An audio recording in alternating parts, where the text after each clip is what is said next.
Announce.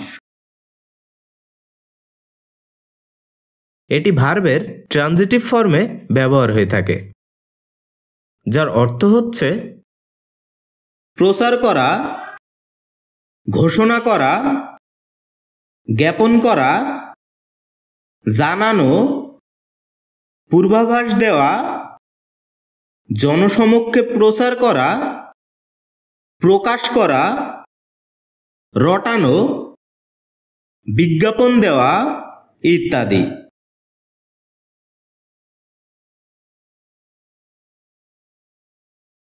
যার উল্লেখযোগ্য কিছু সিনোনিমস হচ্ছে proclaim, notice, tell, publish, reveal, disclose, inform, declare ইত্যাদি।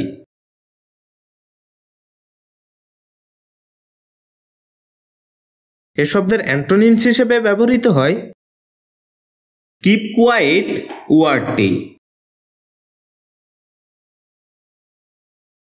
যার উদাহরণস্বরূপ আমরা বলতে পারি অ্যানাউন্স দিস টু স্টুডেন্টস।